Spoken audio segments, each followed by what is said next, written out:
नेमकं हे सगळं विधीच्या वेळेस. नाही नाही, तुम्ही शांत व्हा. गुरुजी, मला वाटतं आपण वेळ न घालवता विधी सुरू करूया. हो चालेल.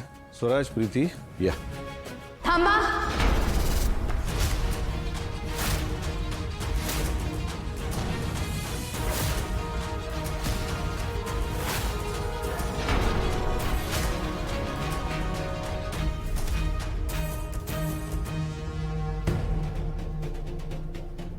अरे काय करतेस दादा तू? दुसऱ्यावर कधीही अन्याय न होऊ देणार तू स्वतःच्या कुटुंबावरच अन्याय करतोयस. अगं सुरू, काय बोलतेस तू? मी काय अन्याय केलाय? टाळी एका हाताने नाही वाजत दादा.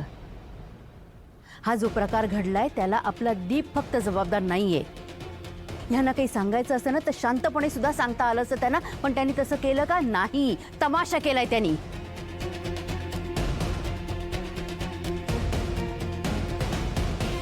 त्यामुळे जो प्रकार घडला ना त्याला दीप नाही, ह्या जास्ती जबाबदार आहेत.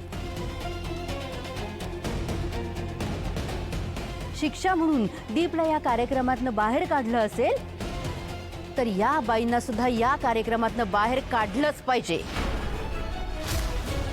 हा खरा न्याय असेल. आणि तसंही या साखरपुड्याला ह्यांना आपण बोलवलेलंच नव्हतं.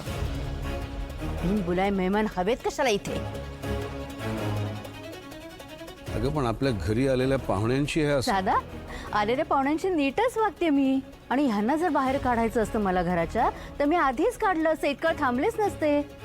तसं केलंय का मी? नाही ना. कारण ह्या नीट वागत होत्या म्हणून मीही नीट वागत होते.